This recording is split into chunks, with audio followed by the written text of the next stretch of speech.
Reincarnated with the strongest system. Chapter 481, Will we make it in time? Brianna was currently having tea inside the great chieftain's residence when the cup she was using emitted a loud crack. Before she could even react to the sound, the cup in her hand had broken into several pieces. Fortunately, she had just finished drinking its contents, or else the tea would have splashed on her body. "Big sister!" Ernest's faint whisper reached her ears and it made her body shudder. A feeling of dread immediately enveloped the young lady's heart as it beat wildly inside her chest. "Ernest," Brianna muttered as she placed her hand over her chest. She didn't know why, but she was feeling anxious. If possible, she wanted to see if the young prince was safe. However, the two had no way to communicate with each other over long distances. "Ernest, please be safe." Brianna pressed her palms together as he offered a silent prayer towards the sovereign of the Kirintar Mountains. She hoped that their god would hear her prayers and take notice of the young prince that played a very important role in her heart. William slowly opened his eyes. He was currently resting in a room that had been assigned to him in Spearihorn Haven. His goal to dispel the weakness that had plagued the Minotaur race was halfway finished. The half-elf didn't expect that it would be a slow and exhausting process. Although there was a ley line where he could harness magic power, and use it to activate the blessings of his shepherd job class, the exhaustion that followed burdened him. Because of this, he was only able to do the cleansing ceremony for 3 hours every day.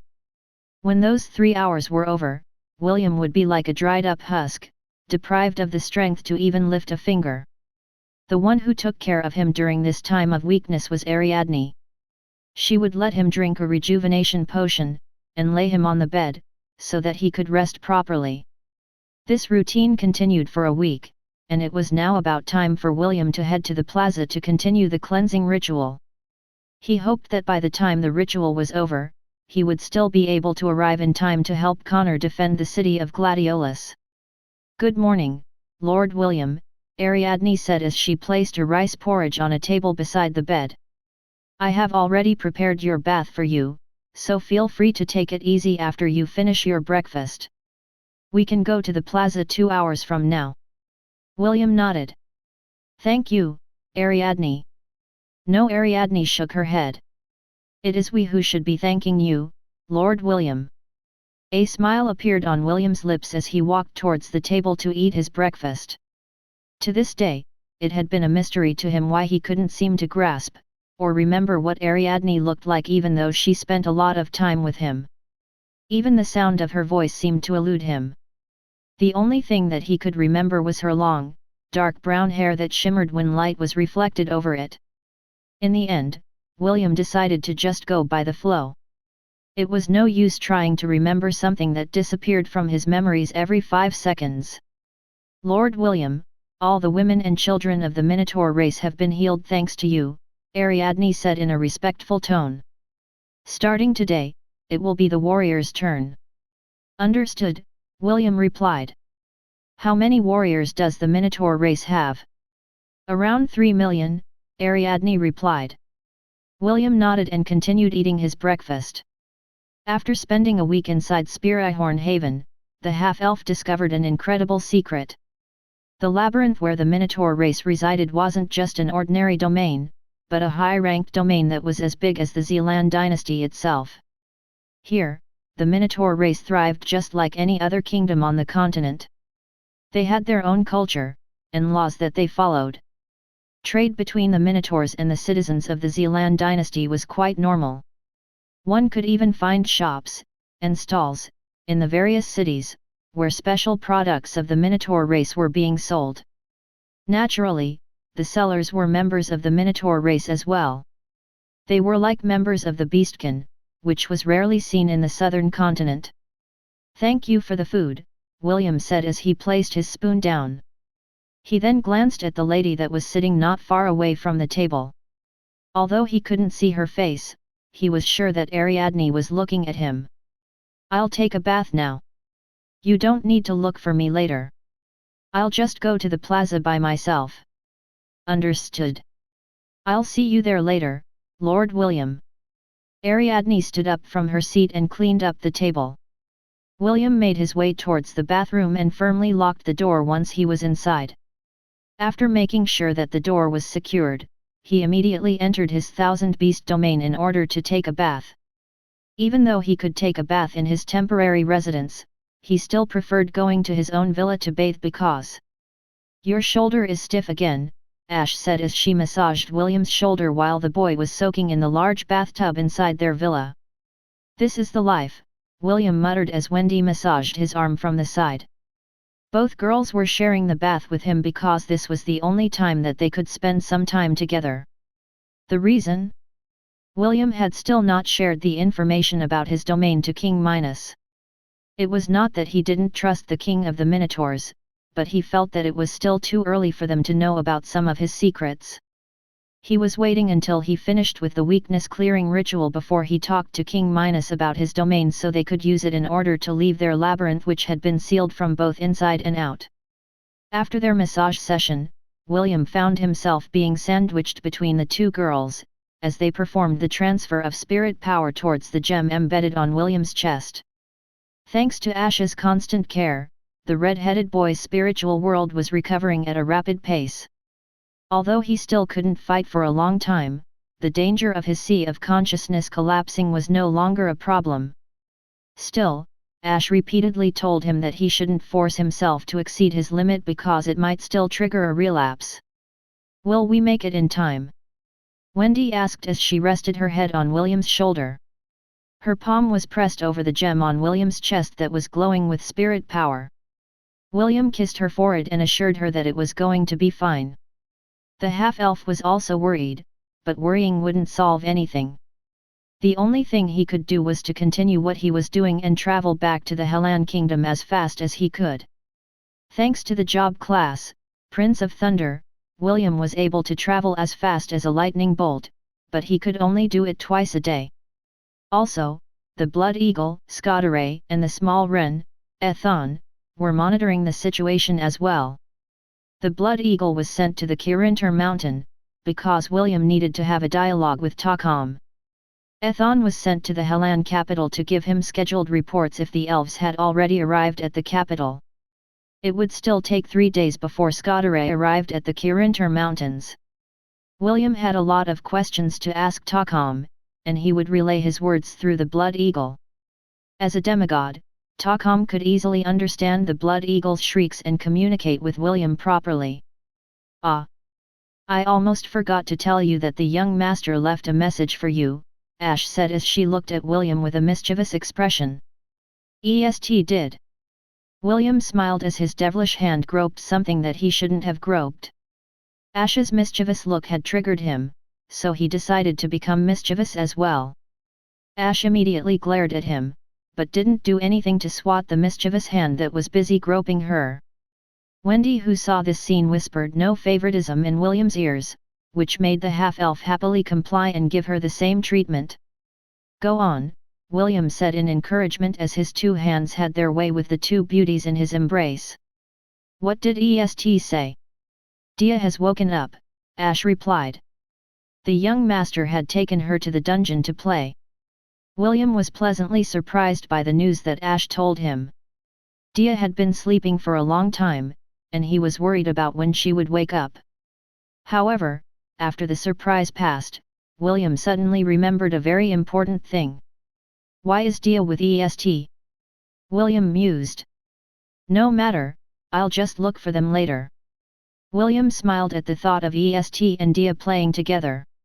He also understood that the passive, silver-haired lady whom he kissed in his spiritual world many times, was also secretly jealous of Wendy and Ash because they had Thor and Ragnar. It was not a secret that the three beasts were considered to be William's own children. Because of this, Est had been waiting for Dia to wake up. That way, she could immediately secure one of William's kids, and be on the same standing as William's first and second wives. Chapter 482, It always seems impossible until it's done. 12 hours earlier. Est visited the magic crystal cavern like always to see if the golden snake was still sleeping. "Dia, when are you going to wake up?" Est asked as she lightly rubbed the golden snake's head with her finger.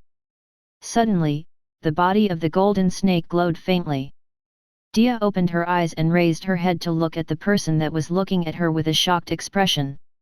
As a beast that had been born from William's blood, Dia, Thor, and Ragnar shared William's memories. This was why Thor liked Wendy, and Ragnar disliked Ian. This was before Ian had saved William's life by transforming into her true form. After Ragnar had awakened, William's memories passed through him, so his attitude towards Ash also had a complete reversal. Dia also knew that EST was William's first friend outside of Lant. The golden snake already had a good impression of him before, but when William's memories flowed through her, Dia's perception of EST changed as well. "Mama?" Dia asked telepathically. The sound of her voice was like a 2-year-old girl calling out to her mother. EST immediately felt a ticklish sensation in her heart as she caressed the top of Dia's head with her finger. "Yes," EST replied. "I'm your mama." "Papa. He's not here." The golden snake then crawled on top of EST's hand and slithered towards her shoulder. EST had already seen how the snake loved to coil itself around William's neck and rest her head on the boy's head. Dia was now longer compared to before and was now 3 feet long. However, for some reason, she decided to revert to her former size, as she coiled herself up around EST's neck. "Mama, let's go find Thor and Ragnar," Dia said. "I want to see them." "Okay." EST then happily went to find Thor and Ragnar inside the dungeon of Atlantis, where the 3 siblings were finally reunited. The 3 of them played together, and that was the reason why Thor and Ragnar weren't with Wendy and Ash, who had gone to the villa's indoor bath with William. Going back to the present time. As much as William wanted to go and look for Dia and EST, he knew that finishing his task was his current priority. After enjoying some skinship with his 2 lovers, William returned to the real world and headed for the plaza earlier than planned. The warriors of the Minotaur race saluted him when he made his appearance. William gave them all a brief nod before heading to the center of the plaza and sat cross-legged. Just like last time, he channeled the power of his shepherd job class. Particles of green light flowed out from his body, which in turn flew towards the minotaurs that surrounded him. Ariadne looked at this scene from a distance, and nodded her head in appreciation. Just like her promise to King Minos, Ariadne had already given the orders to prepare for war. Those that had been cured had already mobilized to procure the materials and equipment that they would need for the battle that would commence as soon as William finished his promise to King Minos. The king of the Minotaurs was right. They had already broken their oath once, they couldn't break it again.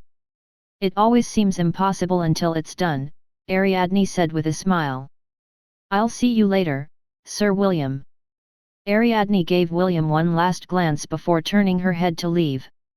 She would return when William had reached his limit and bring him back to the residence to rest. According to her estimate, it would take 7 to 10 more days before all the warriors of the Minotaur race were ready for battle. Inside the Azure Fortress. "How is he?" Draham asked as it stared at the unconscious Enru who was lying on the bed. "He suffered a serious injury," Escalation replied. "Also, his rank has regressed." Draham clicked its tongue as it looked down on Enru with contempt. "He was a fool to go there all alone," Draham said.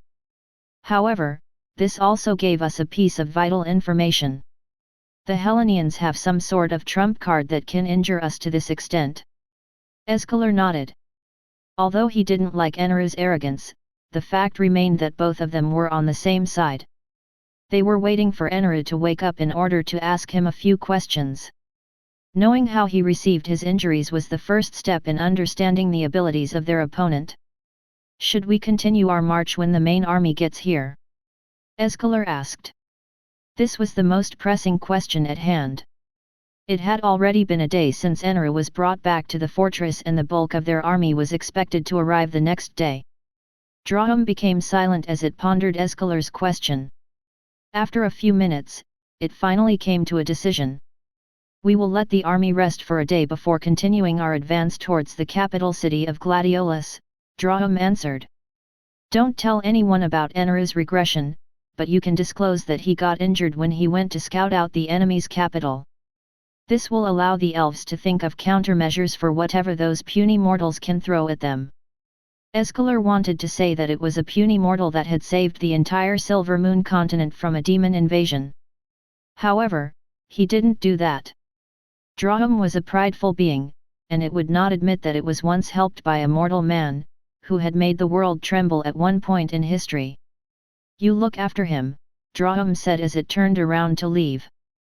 Since there was nothing it could do for Eneru, the ancient golem decided to return to its role of guarding the fortress from surprise attacks. Escalation watched him go with a sigh. He then turned his attention back to the sleeping Kylan, who had lost its right arm. The elder dragon knew that Eneru had the ability to escape from any kind of attack because he could move very quickly. However, even someone as fast as him wasn't able to prevent himself from getting injured. Escalation frowned as he once again examined Eneru's injury. He hoped that by doing so, he could find the answers that he was looking for. Sadly, even after repeated diagnosis, he still couldn't come up with an answer. The only thing that he could do was wait. Wait for the Kylan to wake up and tell them what exactly happened when he went to the capital of the Hellan kingdom to vent out his anger and frustration. Chapter 483, All is Fair in Love and Lust.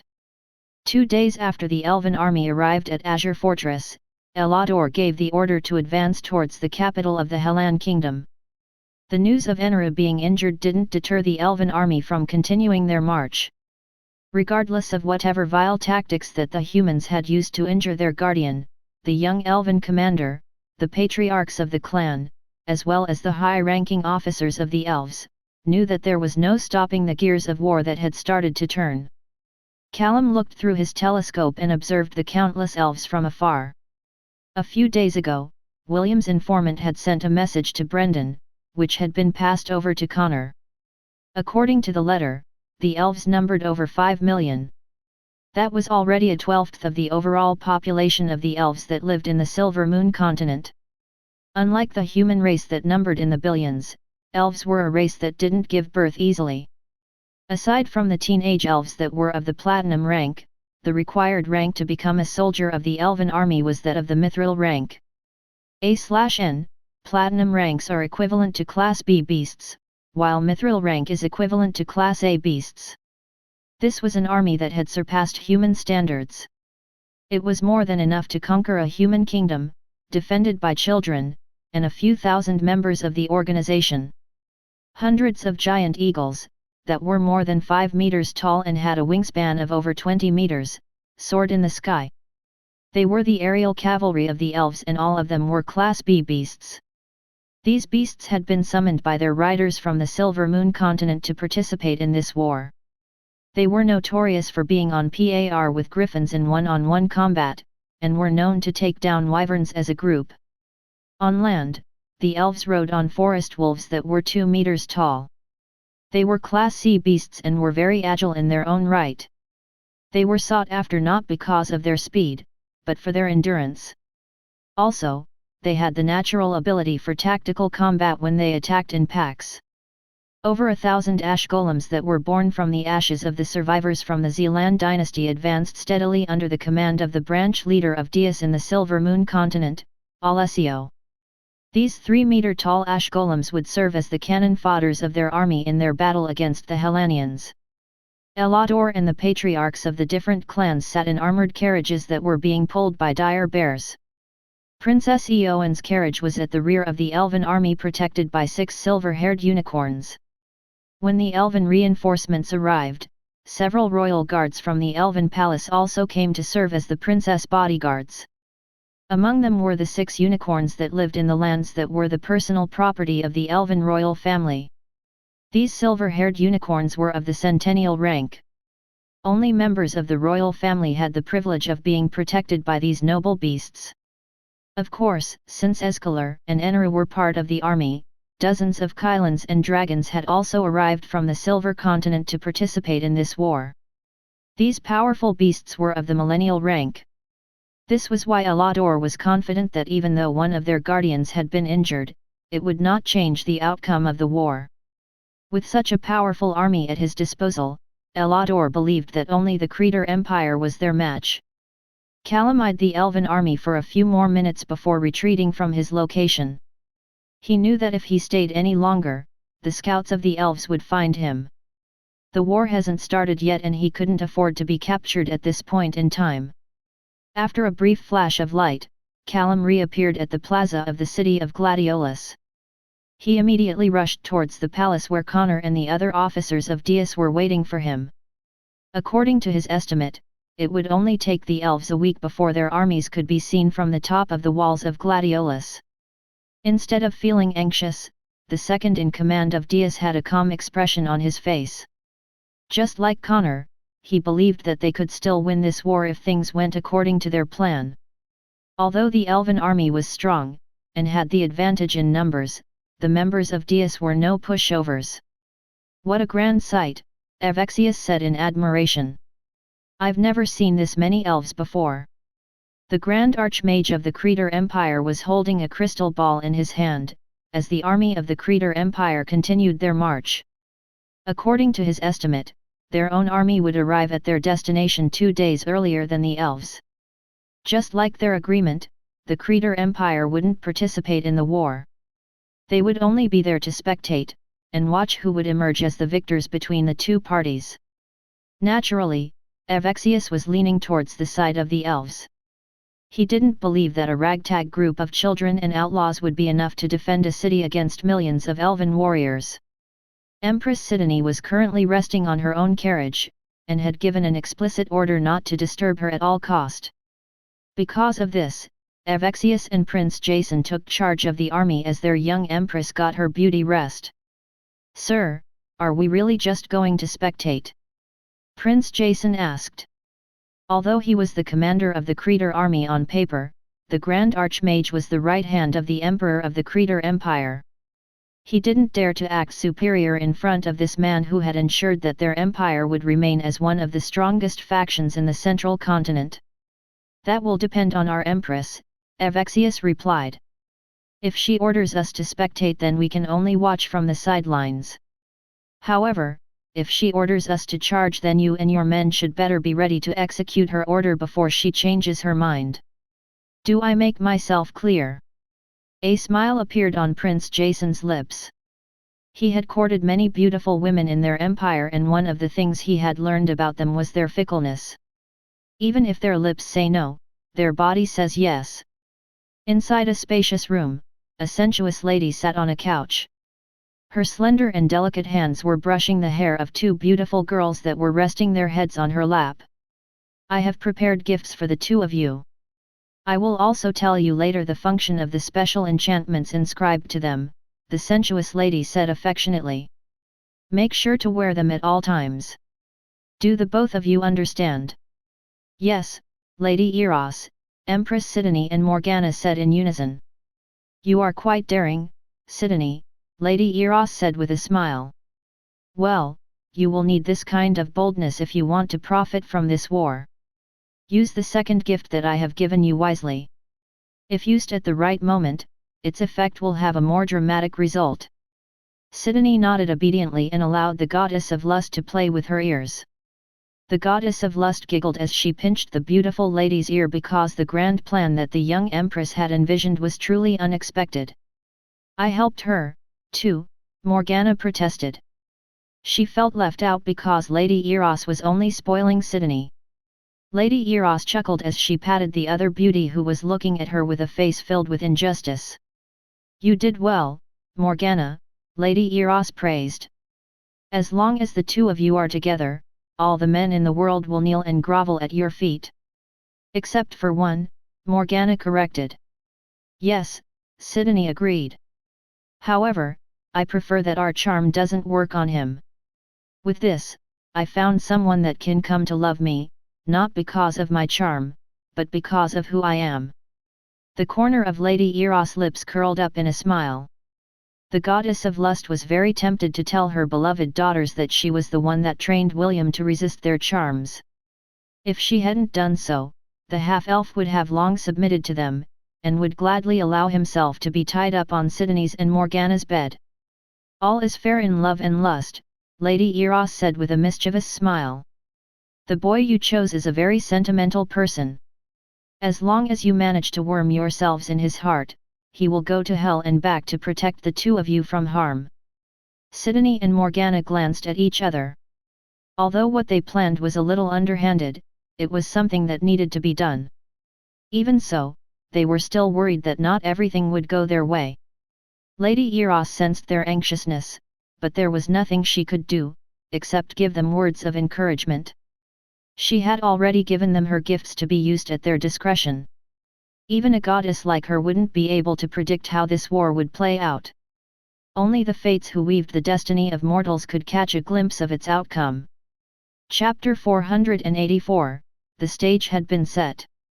At the first peak of the Kirintar Mountains, a loud shriek announced its arrival. The barrier protecting Takam's palace opened up and allowed its entry. The Blood Eagle flew in and landed on a balcony where the sovereign of the Kirintar Mountains was having afternoon tea. "Nice to meet you, Scotteray," Takam said with a smile. "Well, this sure is an ingenious way of talking to me, right, little Will?" Scotteray shrieked once, which translated to Will's message of "Good afternoon, Your Excellency." "Good afternoon, to you too. A/N, from this point onwards, it will be Will and Takam talking. Since I don't want to bore you with the Blood Eagle shrieks, I'll just translate them for all of you. Ahem. No need to thank me, wink. Your Excellency, please, tell me the reason why you asked me to go to the Goblin Crypt, as well as to acquire 5 centennial beasts for my personal army, was to prevent myself from forming an alliance with the Titanic Trollhound, was it not? Prevent? No. I merely gave you an option. You are the one that made the choice, right?" The Blood Eagle remained silent as if pondering Takam's words. A few minutes later, it raised its head as William took the initiative to restart the conversation. "Although I don't like working with the Dais, I need them more than the help of a centennial beast with hundreds of trollhounds under its command. If I chose the Titanic Trollhound, I would have had no choice but to fight against the organization, leading to mutual destruction. By then, the elves wouldn't have to do anything. They could have easily conquered the Hellan kingdom without any kind of resistance." Takam sipped the tea in his cup and didn't affirm or deny William's statement. Even so, the corner of its lip was raised as it placed the cup on top of the table. "Little Will, is this the only reason why you want to talk to me?" Takam asked. "It would be best if you get straight to the point. Time waits for no one. Not even to a demigod." The Blood Eagle nodded. William knew that no matter how many times he pursued the matter with the errand that Takam had given him, the demigod would not answer his question. Since that was the case, it was time to ask the other question he had on his mind. "Are you going to help us?" William inquired. "Will you help us fight against the elves?" Takam shook his head. "Little Will, although I can easily solve your problem for you, I won't do that," Takam answered. "However, that doesn't mean that I will not help you. First, let me tell you how I can help you."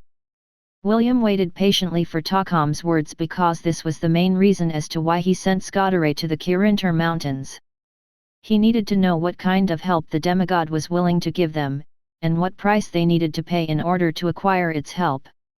There was no such thing as free lunch in any world, especially when it came to favors done by demigods. "One of my abilities is," Takam started his explanation. The Blood Eagle nodded its head after the demigod finished his explanation. Now that William knew the concrete details, and the conditions for Takam's help, he would know what to do when that time came. "Thank you, Your Excellency. I will not forget this favor for the rest of my life." "Good. Since both of us have an understanding, it is time for you to hurry up with whatever you are doing." "Understood." After William's and Takam's discussion, the demigod proposed that the Blood Eagle stay for a day inside his palace to rest. William thought that it was a good idea, since Scotteray had been flying non-stop in order to reach the Kirintar Mountains before the elves arrived at the capital of Gladiolus. With his matter finally settled, William disconnected his connection with the Blood Eagle and slept peacefully. He was still tired from doing the cleansing ceremony and only put off going to sleep because Scotteray was already near the Kirinter Mountains. A few days later. "Sir, they are finally here," Callum reported. Connor nodded as he walked out of the conference room. "How is Prince Ernest?" Connor inquired. The young prince would play a pivotal role in this war, and Connor didn't bat an eye when he provided the prince with elixirs to aid his recovery. However, even though the elixir did its work, the prince was still unable to make a full recovery. It was the price that Prince Ernest had to pay in order to use the limited divinity that the goddess Astrid had bestowed upon the Hellan kingdom. Prince Ernest is still in a lethargic state.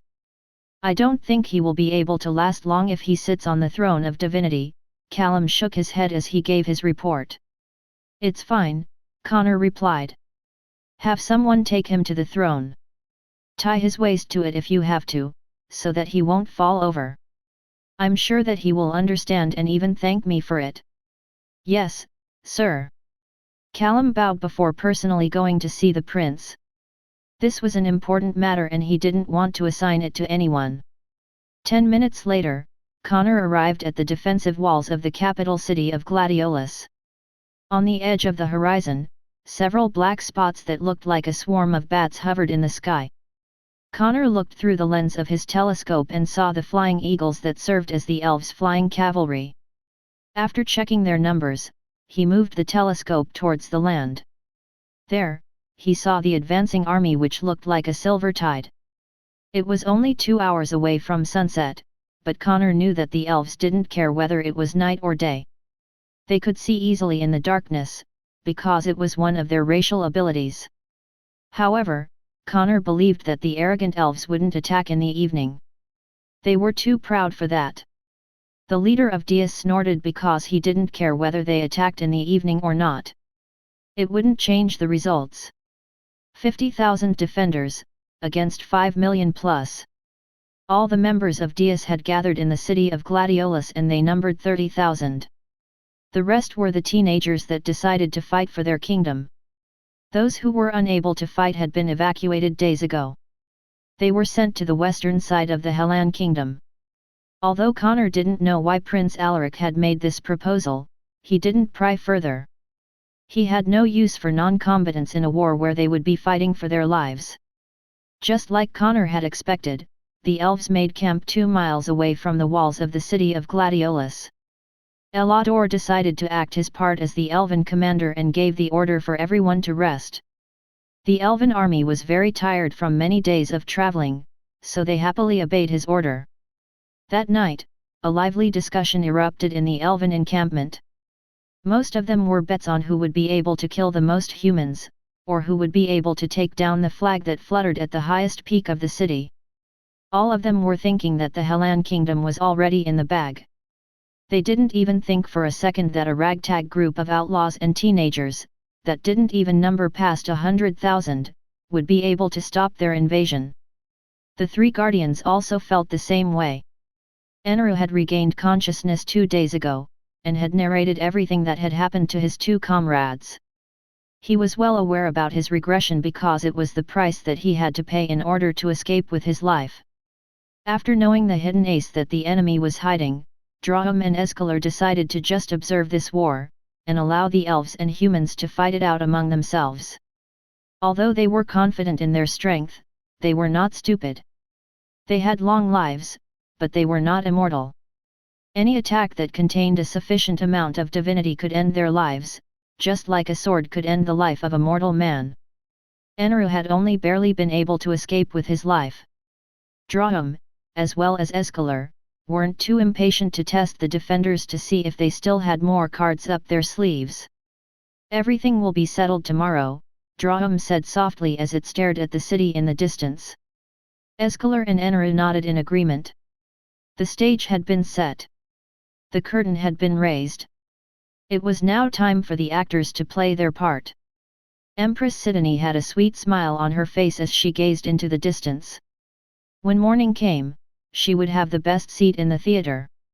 A seat where she would witness the beginning, and the end, of a battle that would decide the division of power within the southern continent. Chapter 485, One-Sided Slaughter Part 1.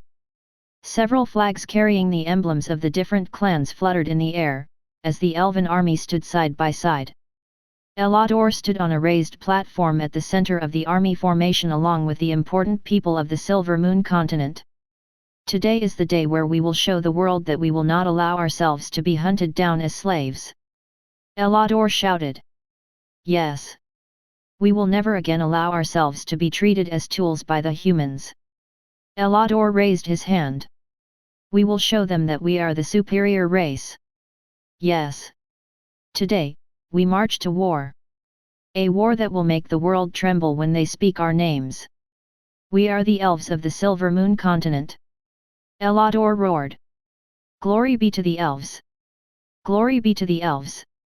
Elador unsheathed his sword and pointed it at the city of Gladiolus in the distance. Victory! Victory! Elves of the Silver Moon continent! Charge forward! Yes! Trumpets resounded in the air as hundreds of giant eagles took flight. The ash golems advanced under Alessio's command, and half of the mighty elven cavalry surged forward like a tide. The forest wolves howled as they charged forward towards the city that was waiting for their conquest. Princess Eowyn sat on her chair as she questioned whether or not what they were doing was really the right thing to do. Kenneth stood on top of a mountain overlooking the battlefield. Beside him was his beast companion, Luna, who had insisted that it traveled to Launt with him. When he arrived at William's hometown, he was welcomed warmly by Matthew and Leah. He had also played with Eve for a few days before heading towards the capital city once more. The reason he had gone to Launt was to see William. However, he was not around when Kenneth arrived. Instead of leaving right away, Kenneth decided to stay for a few days because he understood that, regardless of where William was, he would definitely return as soon as the drums of war resounded across the battlefield. Don't die, Will, Kenneth said softly as he observed the battle from afar. He didn't want to participate on either side, because he knew that he would be guilt-ridden no matter which side he chose. Since that was the case, he chose not to choose either side and to remain a spectator. This way, he could still face William and tell him that he didn't take part in this battle to conquer his homeland. Connor stood fearlessly on the city walls with his arms crossed over his chest. The members of the organization had already positioned themselves on the city walls with their spells at the ready. Prince Alaric, the freedom fighters of the Zealand dynasty, as well as the students of the Hellan Royal Academy were also on the walls. Connor had personally chosen their positions in order to complement their strengths and minimize their shortcomings. Bows had been armed and loaded. Crossbows had been wound. Magic and spiritual powers flickered in the surroundings as they waited for the elven army to come within range. Sir, they have reached our attack range, Callum reported. Wait for my order to attack, Connor reminded everyone. He had already briefed them of the battle plan. Regardless of how close the enemy came to the city walls, none of them would release an arrow or a spell on the elven army. They would wait for Connor's order before they unleashed their deadly attacks on the invaders that would try to get through their defenses. The elven war machines, that were powered by magic crystals, made their way to the front line of the battlefield. This was the elves' first campaign against the humans, and they were using the city of Gladiolus as a way to test the effectiveness of their war machines.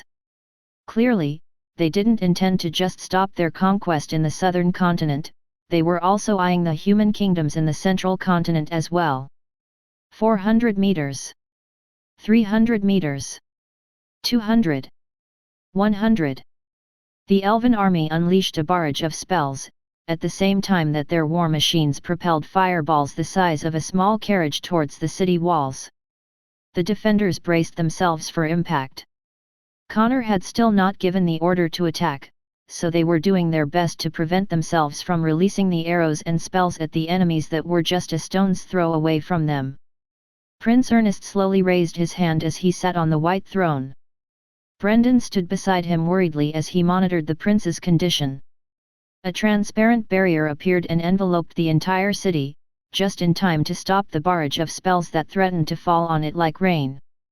Explosions sounded one after the other, as the magic barrier endured the first wave of attacks that came from the elven army. Sir Callum glanced at Connor, who still had his arms crossed over his chest. "Wait," Connor replied without even bothering to look at his trusted subordinate. His eyes were focused on the elven cavalry that had now congregated at the edge of the magic barrier. The elves had also erected their own barriers to protect themselves, while they waited for the city's magical barrier to collapse. They knew that it was only a matter of time before they could scale the walls and unleash a bloodbath on the foolish defenders who stood in their way. A sneer appeared on Connor's lips when he saw that everything was in place. "Floyd! Do it now!" Connor ordered. The Scholar of Deus roared as he threw a red crystal in the air. The crystal flew past the magical barrier, and continued towards the sky before stopping several hundred meters above ground. A few seconds later the red crystal exploded and a cloud of red smoke appeared on the battlefield. This red smoke transformed into the figure of a giant red skull. When the giant red skull had finally completed its transformation, several pillars of light shot out from the sky. They came from the altars that had been used to cast the continental spell that brought the entire southern continent to its knees. "Foolish and arrogant elves, it's time for all of you to wake up from your daydream," Connor shouted in a voice that was heard across the entire battlefield. "This will be the place where all of you will die." The hollow eye sockets of the giant red skull glowed with power as it opened its mouth to emit an ear-piercing scream. Immediately, cries of pain resounded throughout the battlefield as the eardrums of the elves ruptured. Elador, Princess Eowyn, the patriarchs, and the other high-ranking officers of the elven army weren't spared from this attack that was made to target their heightened senses. Almost everyone fell on their knees as blood seeped out of their ears. The barriers that the elves had cast to protect themselves shattered into pieces as their casters screamed in pain. "Now! Attack!" Connor ordered. Spells poured down on the elven invaders like rain. The first to die were the elves that were directly under the city walls. The elven captains, that led the charge, screamed an order to retreat as blood leaked out of their ears, but none were able to hear him. Not even those that were standing only a meter away from him. The elven battle clerics tried to activate their magic powers to heal their comrades. But, to their surprise, they couldn't channel the magic power properly in their bodies. They couldn't even use the simplest of spells in order to protect themselves from the ordinary arrows that pierced their bodies. "Do it now!" Connor gave another order. This time, the two archmages that stood behind him chanted. The ash golems that had been attacking the magic barrier paused in their attacks. They stood in place like frozen statues for half a minute, before they turned around and started to bash the heads of the elves nearest them. Alessio, who had sole control of the ash golems, had lost his connection with them due to the fact that the magic power inside his body had run amok. Connor was well aware of what his rival was capable of and had prepared a countermeasure beforehand. The altars that had been built around the southern continent weren't just for show. They automatically absorbed the souls of everyone that had died since the continental spell had taken effect. Many human children had died of hunger, torture, and abuse, not only from the elves, but from their fellow survivors as well. Such was the fate of those that had no strength to fend for themselves in the absence of law and order. Now, these same pitiful souls were now being used to activate a powerful spell that Connor and Floyd had prepared to teach the arrogant elves a lesson they would never forget. The gates of Gladiolus opened and a horde of beasts charged out in a mad frenzy. All of them had dark green skin, and all of their eyes glowed red with bloodlust. They were the super soldiers that Floyd had made. Thanks to Celine's special serum, these super soldiers gained the strength of centennial beasts. Hundreds of centennial beasts started a one-sided massacre as they feasted on the blood and flesh of anyone within their reach. Naturally, Celine made sure that the organization wouldn't be able to abuse these variants that they had created. After applying her special serum, the super soldiers would only be able to live for a week, before their bodies would disintegrate into dust. Although Floyd found it a pity, he was still thrilled about the fact that he could command hundreds of centennial beasts that were nearly immortal. Just like the titanic green-scaled troll hound, these super soldiers only had one weakness: acid that could melt adamantium. None of the elves knew this, and perhaps, even if they did know, there still might have been nothing they could have done about it. The entire elven army fell into disarray as the ash golems, the super soldiers, arrows and spells decimated their numbers at a rapid pace. Such a devious man, Evexius said with appreciation. He then looked at Berthold, who had a grim expression on his face. Clearly the leader of Dias, who was stationed inside the Creator Empire, didn't expect this kind of counter-attack from Connor. He thought that the elves could easily break the walls of the city and cut off his rival's head. This was the scene that he had envisioned. However, a scene that was completely different from the one-sided carnage that he had painted inside his mind was currently happening in front of his very eyes, and it made him feel cold. He was not the only one who thought this way. Prince Jason, and the other officers of the Creator Empire, felt the same. Empress Sidonie eyed the battlefield with genuine interest. As a strategist, she admired Connor's resourcefulness and capabilities. "This man is very useful," Empress Sidonie mused. "What do you think, big sister?" "I think you are right. It will be best if we can make him one of our subordinates." The young Empress smiled sweetly as she scanned the battlefield. She was looking for a certain red-headed half-elf whom she missed dearly. She hoped that her beloved would make an appearance and show her a performance that would make her heart beat wildly inside her chest. Chapter 486, One-Sided Slaughter Part 2. Activate the second phase. Connor ordered. Floyd and the two archmages began chanting as the giant red skull in the air changed colors. From red, it turned completely black, and from its hollow eye sockets, a blazing blue flame emerged. "Let's go!" Eneru shouted as he transformed into his Kylan form. Escalation transformed into a giant golden dragon and soared towards the sky along with Eneru. Drahum stomped its foot on the ground and a giant earth spike shot up to the air. It then ran towards the skull with the intention of joining his comrades in destroying the giant skull that was looking down on all of them in contempt. The hundreds of giant eagles, that were flying in the sky, also charged towards the giant skull en masse. Their riders barely hung onto their seats, as their magic powers ran amok inside their bodies. Even so, all of them had one thing on their minds, and that was to destroy the giant black skull before it could unleash whatever diabolical spell their enemy had in store for them. "Arrogant guardians, it's time for you to know your place as well." Connor sneered. Gravity befall. Eneru, Escalation, Drahum and the flying eagles froze in place, before a powerful, invisible force slammed down on them like a mountain. Just like flies that were hit by a fly swatter, all of them crashed towards the ground, killing the elves that were unlucky enough to be under them. "Prince Ernest, imprison that ancient golem," Connor ordered as he pointed at Drahum, who had crashed face first on the ground. Prince Ernest, who was seated on the white throne, looked at the projection in front of him. He gritted his teeth as he reached out to grab the image of Drahum with his right hand.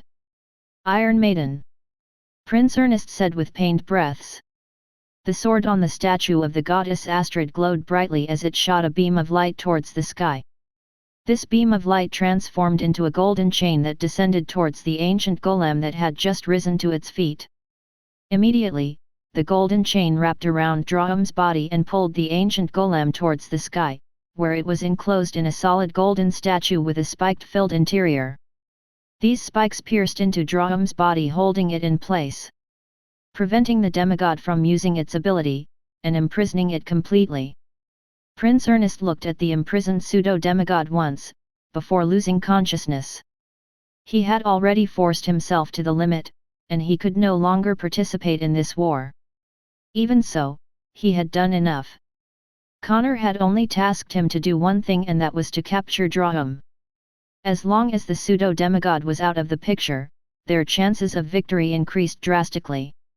The dragons and Kylans, that had also been flying a while ago, crashed on the ground as well. The leader of Dias had gotten this idea from the Undying Lands, where the concept of flight was restricted.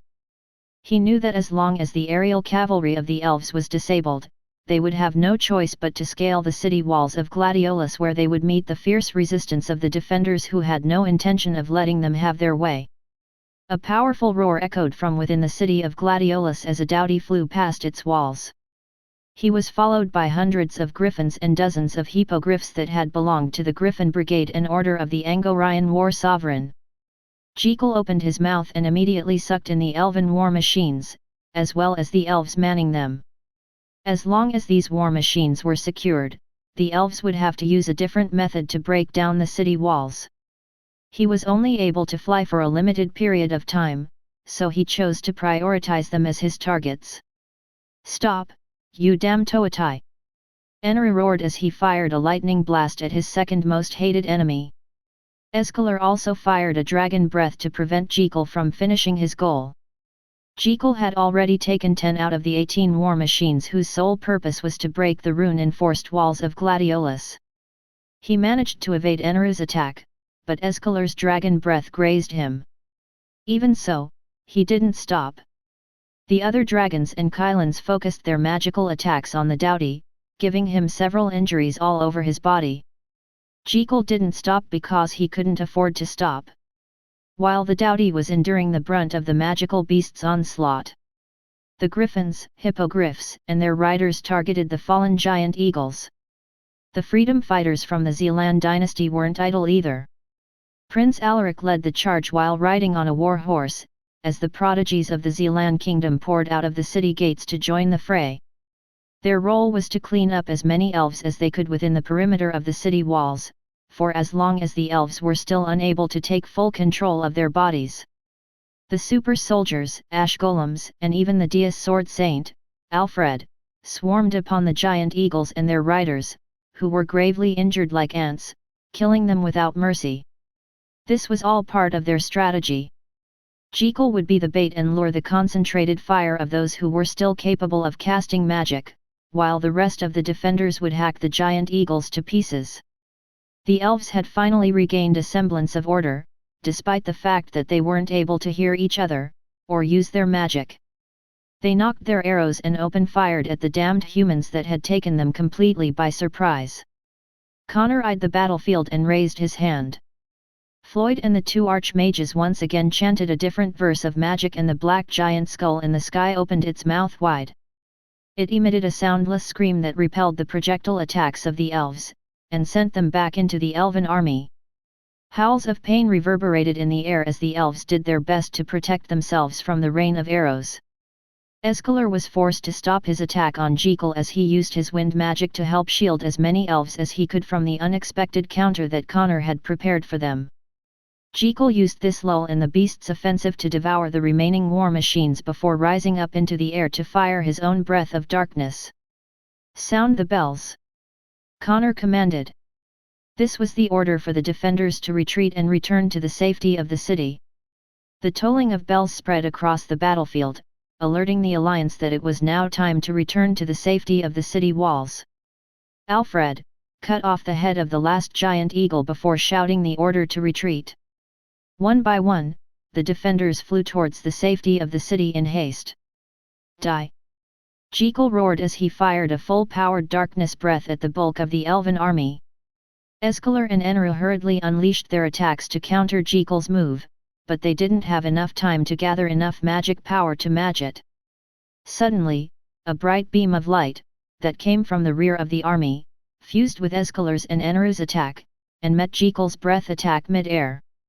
The unicorns that were guarding the princess had worked together to fire that beam of light to fight off Jekyll's attack that was meant to reap thousands of lives if it hit its designated target. A loud explosion took place, sending powerful shockwaves in every direction. Jekyll was pushed back, but instead of resisting, he used it to propel himself back towards the city. Although he was regretful that his attack was cancelled, he knew that there was nothing he could do about it. As the Deity flew past the city walls, a loud cheering took place. They had won the first clash against the elves, and it was an overwhelming victory. The giant black skull stared down at the elves as it laughed a soundless laughter. It was as if it was mocking the elves for their arrogance and stupidity. The elves retreated 3 miles away from the city of Gladiolus in a disorderly manner. Escalar, Eneru, as well as the other beasts guarded the rear, just in case the humans tried to launch another surprise attack on them. They had never anticipated that they would lose so badly in the first clash between the two races. They didn't know how many casualties they suffered, but Escalar estimated that it was over 300,000. Jekyll's gaping mouth had indiscriminately swallowed countless elves, along with the war machines that were meant to bring down the walls of Gladiolus. None of the giant eagles had survived because they received the concentrated attack of the allied defenders. Empress Sidonie watched this from afar as a playful smile appeared on her lips. She was truly impressed by the one-sided trashing that happened not long ago. However, she also understood that the defenders wouldn't have it easy the next time. They used the arrogance and confidence of the elves to their disadvantage, Empress Sidonie praised. A truly brilliant move. Even if the city fell, this achievement will certainly be written down in history. Yes. It was very entertaining. The elves will certainly not be so full of themselves next time and take this war seriously. Also, their ancient golem is imprisoned. This will be a blow to their morale. Morgana chuckled. Clearly, she was enjoying the show that had happened in front of her. However, I have a feeling that the ancient golem will not be imprisoned for long, Empress Sidonie mused. The moment he is released from his prison, it will be the elves' turn for a counter-attack. True. But, this is what makes it so exciting. Empress Sidonie smiled. The defenders had their taste of victory, but they still hadn't won the war. It would take more than a single loss to deter the elves from their plan of conquest. Ervexius eyed the giant black skull in the sky with great interest. He had heard about the continental spell that Connor had cast over the southern continent, and was very curious how he was able to accomplish this task. The Grand Archmage then gave Berthold a sidelong glance before shifting his attention to the young Empress that was seated on the throne. Ervexius didn't know what Empress Sidonie had planned for this war.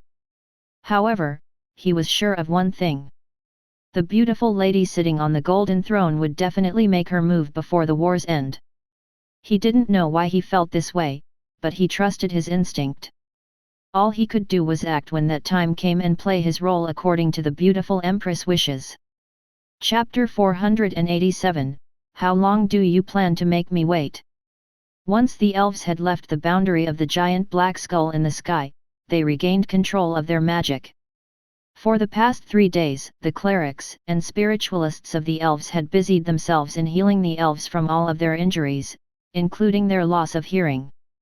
Some of the elves whose hearing were stronger than others, suffered from shock which caused their bodies to be paralyzed. They had to be carried off of the battlefield by their peers, and this took a great effort on the part of everyone in the army.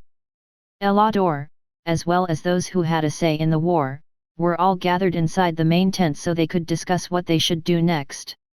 It would take another 3 days before the entire army had been healed from their injuries, according to the head cleric and arcane spiritualist who were in charge of dealing with the aftermath.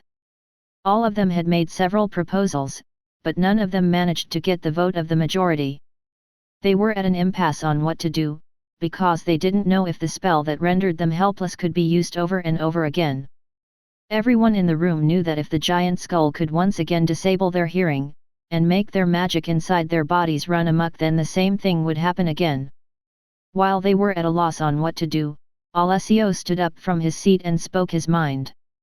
"I think I have a way to deal with this problem," Alessio said with confidence. Everyone in the room faced his direction as they waited for him to continue his explanation. "I believe that the giant skull is powered by the altars that our enemy built all over the continent," Alessio stated.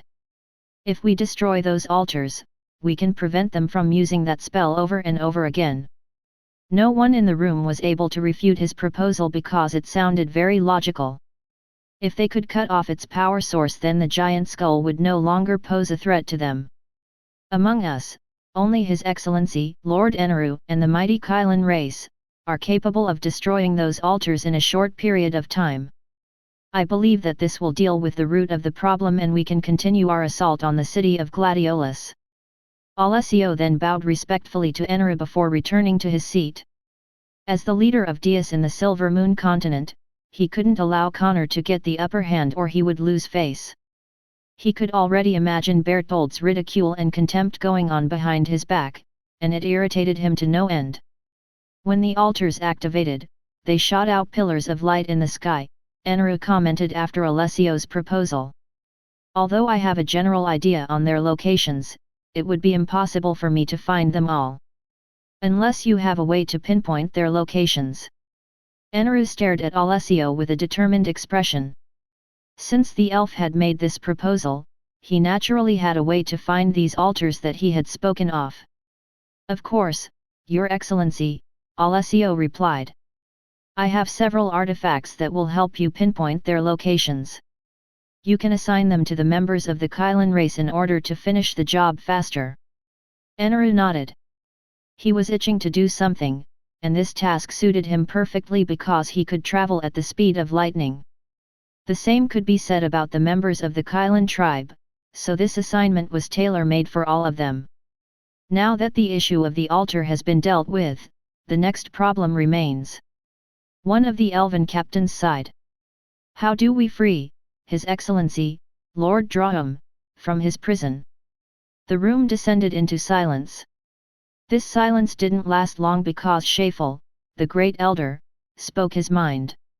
I believe that the prison where His Excellency is being held will disappear soon, Shafel said. A spell that can trap someone of his caliber cannot be maintained for a long time. Perhaps, it might even break at any moment from now. Everyone in the room looked at the Great Elder with a dumbfounded expression. Even Alessio didn't say anything, because he was not aware of the kind of method that the humans had used to trap a pseudo-demigod. All he knew was that whatever it was, they must have paid a high price for it. Escalation had his arms crossed over his chest, but didn't participate in the discussion. He also believed that if the humans had a way to kill Drahum, they would have already done that, instead of imprisoning it. Since they chose to imprison it, it meant that they had no way of dealing with two, which was very different from how they tried to kill Enru when he challenged them alone. Seeing that everyone had quieted down, Elador scanned the faces of everyone in the room before he ended the conference. Princess Eowyn wasn't present in the talks because she was one of the elves that had a very strong auditory perception. The silent scream had knocked her unconscious as her ears bled due to her ruptured eardrums. Fortunately, her life wasn't in danger and had been personally attended to by the head cleric after she had regained control of her powers. Meanwhile, inside the city of Gladiolus, Connor eyed the golden Iron Maiden in the sky and saw faint signs of cracks appearing on its surface. He knew that the spell was only a temporary one, and the young prince was currently out of commission. Even if he fed him all the elixirs in his possession, Prince Ernest wouldn't be able to activate the city's defenses when the elves came knocking on their doors. Connor had made a workaround for that, and used the remaining power of the giant black skull to reinforce the magical barrier of the city. He also used the power of the altars that they had built inside the city to gather the souls of those that had died during the battle. Connor knew that Alessio would think of targeting the altars that were scattered all over the continent, but he was already one step ahead of him. Those altars no longer served any purpose, because he made sure that all the souls that they had gathered had been absorbed by their trump card. We can only use the skull one more time, Connor thought as he eyed the giant black skull hovering in the sky. We need to get a decisive win next time. The leader of Deus in the southern continent caressed the pendant that hung on his neck. Memories of the distant past flashed inside his mind. Happy memories when he was still young and innocent. Those days were the happiest days of his life. Unfortunately, they didn't last long. Many years later, that young and innocent half-elf now commanded outlaws, just like him, and was currently the commander against the elves that were responsible for taking his beloved away from him. Connor then shifted his attention to the city where the newly formed ash golems, that were born from the corpse of the elves and the giant eagles, stood in formation. Since the dead bodies of the elves and the eagles were of high quality, Connor was able to create over 100,000 ash golems.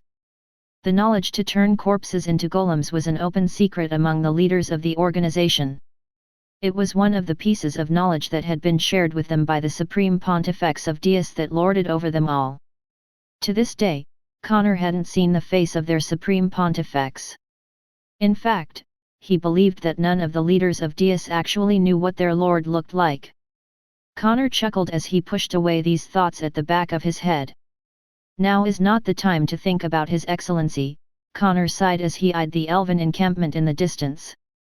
If possible, he would like to crush the elves all at once. Sadly, he was lacking in manpower and the resources needed to make this wish a reality. It was also at that moment when the image of a red-headed boy flashed inside his head. Connor snorted as he looked at the southeast where the Zealand dynasty was located. "Just how long do you plan to make me wait?" Connor muttered. "Where are you?" William von Ainsworth. Chapter 488, I am Never Alone. Part 1. Several new cracks appeared in the golden statue that hung in the air. It had been 5 days since the elves made a strategic retreat, and an unnerving peace settled on the land. However, that peace was about to end as the cracks on the statue widened. Connor had been resting in his room when his bed started shaking violently. It was still 2 hours away from sunrise, and yet everyone, who had not been on guard duty, all woke up from their slumber as the tremors intensified. He managed to break free sooner than expected. Connor had a grim expression on his face as he hurried towards the command station on the ramparts of the city wall. When he arrived, he was just in time to see the golden statue shatter into hundreds of pieces. Drahum descended on the ground and glared hatefully at the city in front of it. "You dare to imprison me?" Drahum roared. "You dare!" The ancient golem raised his hand and a 10-meter wide fist made of earth materialized behind him. The ancient golem was so enraged that he decided to annihilate all the humans inside the city of Gladiolus. "Die!" Drahum punched forward and the giant fist slammed on the magic barrier. A loud breaking sound resounded in the air as the earth fist shattered into pieces. However, Drahum wasn't perturbed. This time, he summoned not one, but 2 fists made of earth, and they were twice as big as the first one he created. He punched the magic barrier hatefully with the intention to break it apart. With every punch, the city of Gladiolus trembled. With every punch, the anxiousness in the defenders' hearts grew. Soon, cracks appeared in the magic barrier and a sinister smile formed on Drahum's face. It knew that it was only a matter of time before the barrier broke, and when that happened, it would massacre the hateful humans who dared to imprison it. Connor raised his hand and the eyes of the giant black skull in the sky glowed brightly.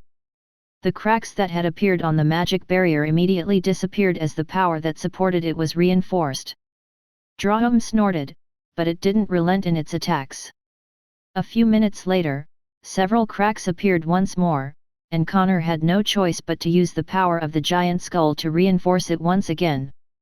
No good. Connor clenched his fist. If this continues, the power of the souls that we have gathered will slowly be consumed by the magic barrier. Suddenly, a lightning blast collided with the barrier. Seconds later, powerful breath attacks by the Kylans and dragons rained down from the sky. Eneru and the Kylans had just returned after destroying all the altars that were scattered across the continent. They didn't need to destroy many, because most of them had been destroyed after the continental spell was activated. When Eneru felt Drahum's presence, he immediately went to investigate and saw the ancient golem trying to break the magic barrier that protected the city. He immediately returned to the elven encampment to tell everyone what was happening. Elador immediately gave the order to advance, but told the army to remain a mile away from the city. Escalation took off along with Eneru, as well as their kin, to support Drahum's attempt to break the barrier. The unicorns on the other hand stood in front of the elven army and channeled their magic in their horns. Their target was not the barrier, but the giant skull that hung in the sky. After much discussion, they came to the conclusion that the skull could be dispelled by holy power. Only the unicorns had such ability in the elven army, so Princess Eowyn asked them to help them deal with the current threat. Naturally, the unicorns complied to the princess' request and began to weave a spell that was strong enough to destroy the giant skull that tormented all of them. Connor gritted his teeth when he saw that the elven army had stopped their advance. They were too far away for him to activate his trump card, and the skull's magic reserves were slowly being drained by the combined attacks of the three guardians and the magical beasts that accompanied them. Suddenly, a bright beam of light illuminated the darkness. It flew straight towards the skull, creating a powerful explosion. "No!" Floyd screamed when he saw that the spell that he had made along with the two archmages was destroyed completely. Moments later, a deafening cracking sound erupted from the barrier. Drahum gave it one last blow, and the barrier shattered into pieces. Elador, who saw all of this, raised his sword in the air. He knew that the humans had lost the upper hand and immediately ordered an attack. The forest wolves, along with their riders, advanced at a rapid pace. This time, Elador only sent a quarter of the army, just in case the humans still had aces up their sleeves. The defeat that they had suffered a few days ago was still fresh in his mind. He didn't want to take any chances and get caught up once again in a trap that the branch leader of Deus had prepared for them. Unfortunately, Connor's ultimate move had been rendered useless when Drahum regained its freedom. If only the ancient golem chose to flee instead of attack, then the magic energy within the skull wouldn't have been used up. Sadly, he had underestimated how much Drahum hated being imprisoned. He didn't anticipate that the ancient golem would be so determined to take revenge at all cost. "Open fire!" Connor ordered. The spells of the magicians bombarded the ancient golem, but the latter only sneered. With a loud shout, Drahum grew in size until it became a 100-meter-tall earth golem. The spells landed in his body, making rocks and pieces of earth fly in every direction. However, Drahum endured it all, and the land under its feet rose up to patch up the places on its body that had been damaged by the fierce counterattack of the humans defending the walls.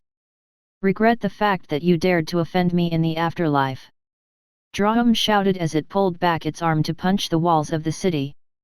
"Perish insects!" Drahum unleashed a blow that contained all of its fury. It didn't care if the whole city was demolished by his attack. The only thing it had in mind right now was to vent off its anger. However, before its punch could even hit the city wall, a gigantic golden staff that was as thick as a castle slammed against the body of the ancient golem, sending it hurtling hundreds of meters away from where it stood. Everyone froze, including the defenders, as they stared at the giant golden staff that had appeared out of nowhere. Soon, it retracted and their gaze landed on a teenage boy whose red hair fluttered in the breeze. He rested the golden staff on his shoulder as he eyed the battlefield with a serene gaze. "Have no fear," William said as he raised his chin in arrogance. "The most handsome half-elf in the world is here." Drahum stood up as it, too, looked at the arrogant half-elf whom it hadn't seen for a long time. "You?" Drahum pointed at William.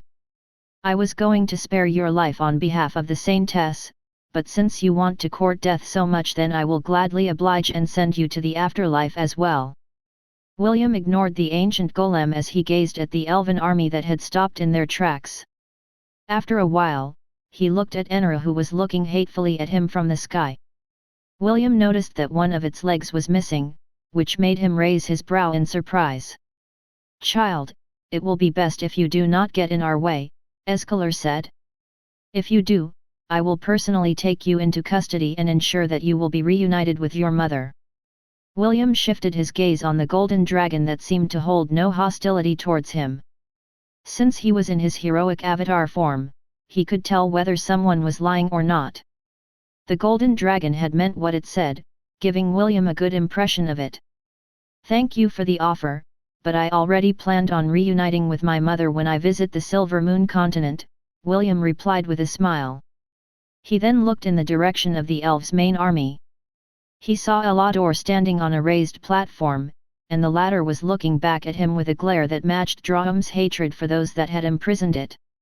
"Now that I am here, I will put an end to this war once and for all," William declared. Enra loudly snorted as it summoned a thunderstorm above the battlefield. He had long wanted to kill William ever since he had realized his true identity. An existence that carried the will of the Eternal Guardian was a sworn enemy of their race. He would only be able to breathe easy once William's head had been severed from his body. "You think that you alone can stop us?" Eneru asked. "How delusional." William chuckled as he looked at the Kylan, who was missing his whiskers, and an arm on his body.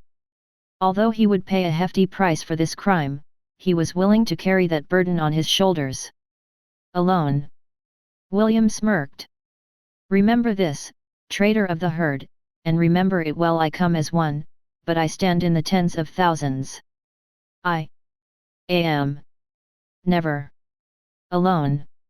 Chapter 489, I am never alone. Part 2. 2 portals appeared behind William and 14 goats stepped out from it. They positioned themselves in a line in front of the boy, with Ella taking the lead. More portals appeared and the Trollhound Cavaliers, led by Fenrir, flanked William's right side. Mohawk and the Circopes monkeys flanked his left. The centaurs lined up behind William, and hundreds of rainbow birds circled the sky above them. Psoglov whistled as he saw the massive army in front of it. "The rewards should be worth all of this effort," Psoglov muttered as it grinned. It had accompanied William for a very long time, and had gotten used to all the ups and downs of being with him. Psoglov knew that this time, it would be risking its life, but it was also looking forward to the rewards it would gain after the battle was over. Skadaray, the blood eagle, shrieked mightily as it hovered in the air. Kasaganaga sat on its back and eyed the elves with killing intent. A beautiful elf stepped out of the portal and stood beside William as she gazed at the elves in the distance. She was wearing her black, latex, armor that highlighted the curves of her body, that would make any man look at her with infatuated faces. Celine summoned her death scythe as she stared fearlessly at the army in front of her. Oliver landed on her shoulder, as it too, looked at the elven army with a smirk on its face. Not long after, Wendy also appeared and stood at William's right side, followed by a husky with a lightning bolt stripe on its fur. She held her spear firmly on her hand, and a determined look could be seen on her face. EST stood beside Wendy and held a plain-looking sword in his hand. This was the sword that a human hero had wielded during the era of the gods to protect the human race from complete annihilation. Isaac stood beside EST, and beside him was Ragnar, whose tongue lolled outside of its mouth. It was his duty to protect his young master, and he wouldn't allow him to fight alone. "Remember your promise." The apparition of a lady with light blue hair embraced William from behind. "I will fight by your side, so you can leave everything to me." William nodded as he raised his hand to caress the side of Ash's face. The beautiful mermaid had decided to fuse with him in this battle with the elves. Although his spiritual world had recovered, she was still worried about a relapse. William didn't reject her proposal because he knew that his lover was only worried about him. Besides, having Ash with him put his mind at ease as well. While the two were showing off their public display of affection, hundreds of portals continued to appear behind them. Thousands of goblins that were mounted on scavenger goblin dogs also arrived at the scene. Spire, along with its herd, also appeared.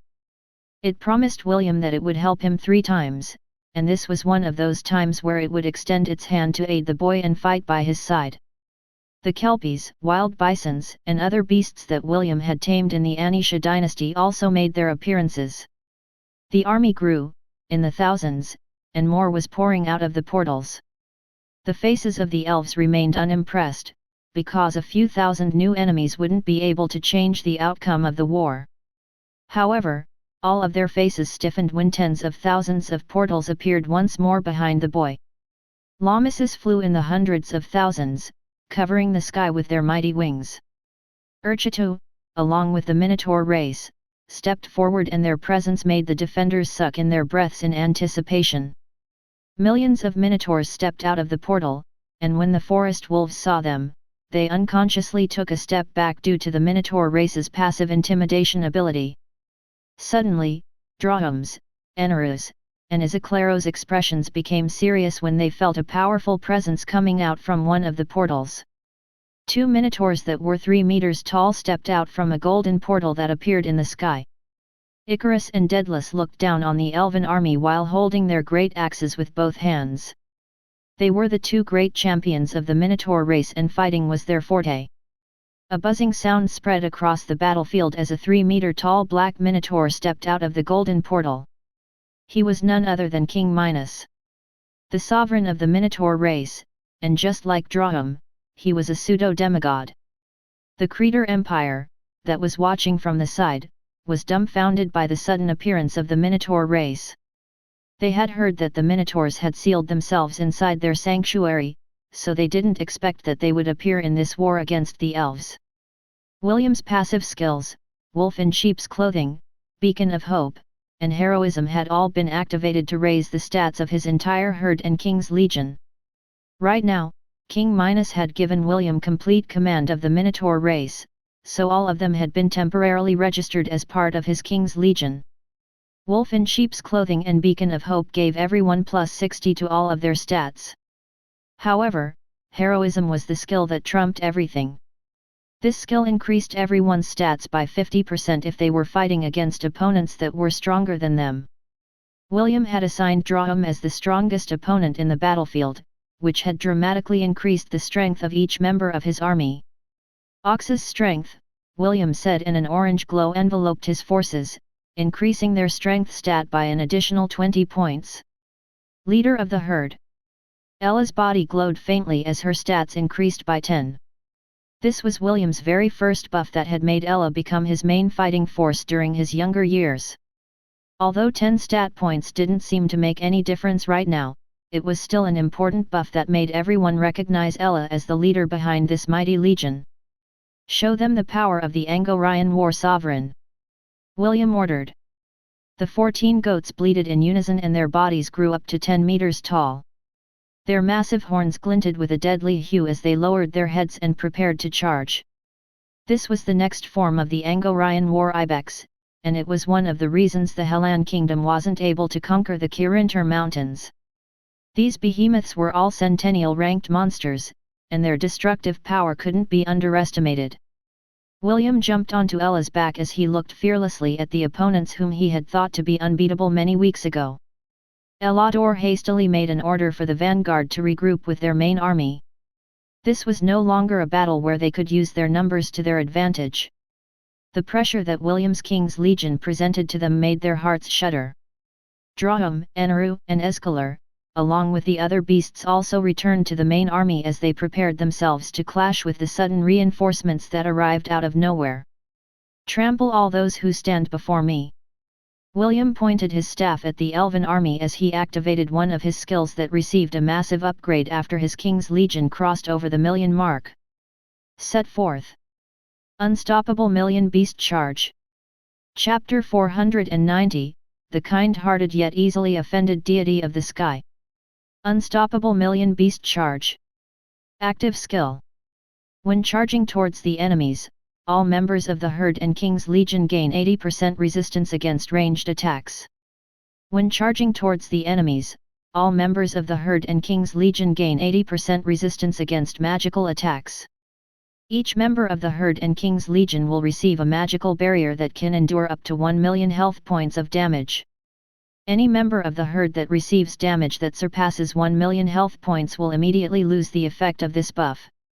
This skill can only be used if the herd has 1 million or more members. Drahum summoned thousands of earth spikes and hurled them at the charging beast army. Eneru and the Kylans focused their lightning blasts at their target, the red-headed boy riding on the back of the Angorian war sovereign. Escalor gritted his teeth as he reluctantly summoned wind blades to attack, but he didn't target William. Instead, he focused his attack on the other beasts that were leading the charge. A mighty roar erupted from the city of Gladiolus as Jekyll transformed and flew over the city walls. He intended to join William in this charge to fight the elven army head-on. The Doughty had long been holding back and wanted to beat the crap out of Eneru. If not for the fact that there were other guardians in the elven army's ranks, he would have already rushed ahead and rampaged to his heart's content.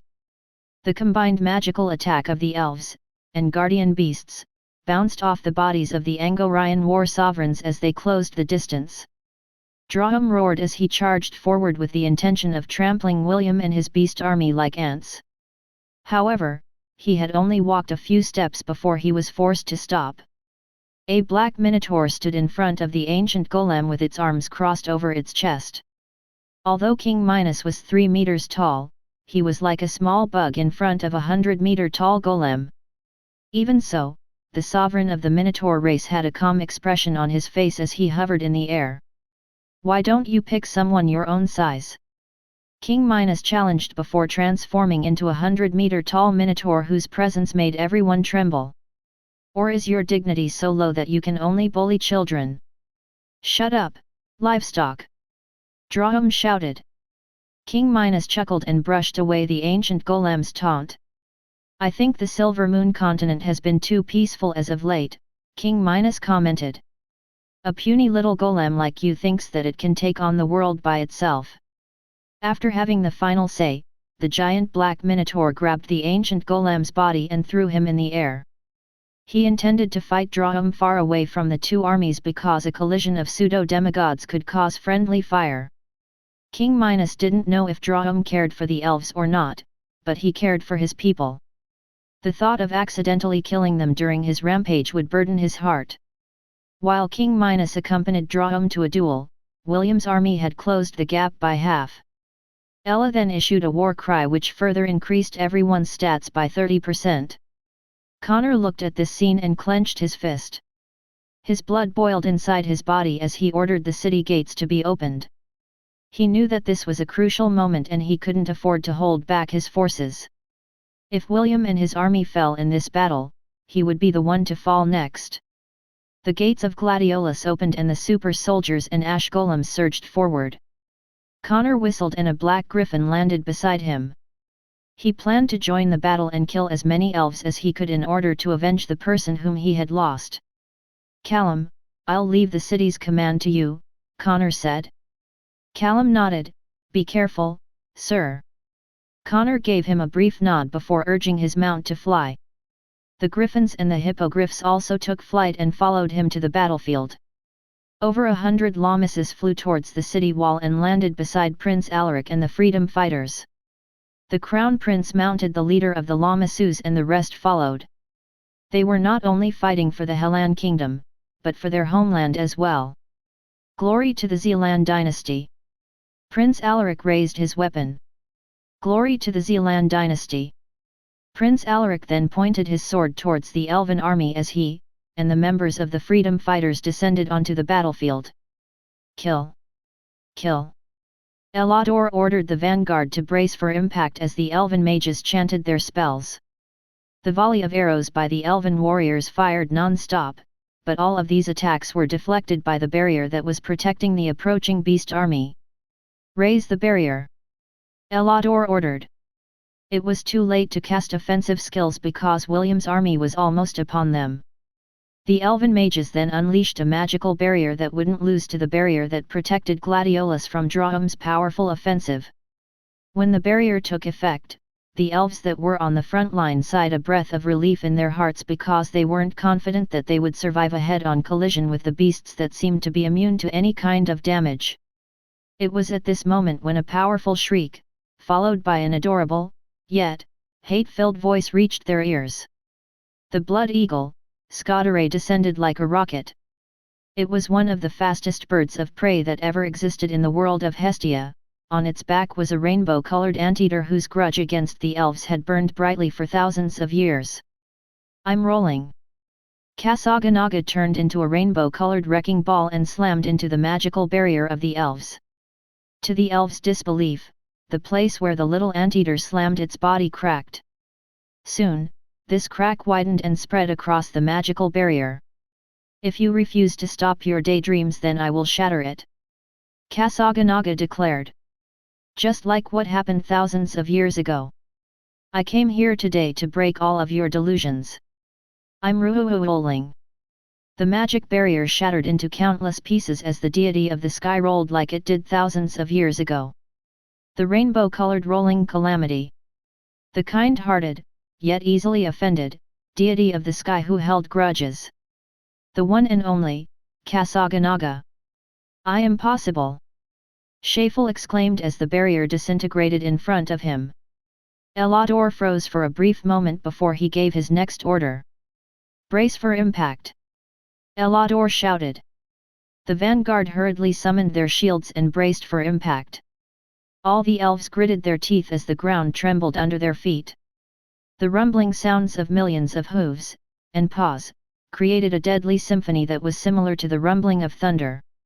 Time seemed to slow down, as Elador watched the Angorian war sovereign, that was in front of the charge, lower its adamantium-reinforced horns to bulldoze its way towards the elven formation. He watched as the elves and forest wolves in front of the army crashed into the comrades behind them as the unstoppable beast charge's momentum carried them backward.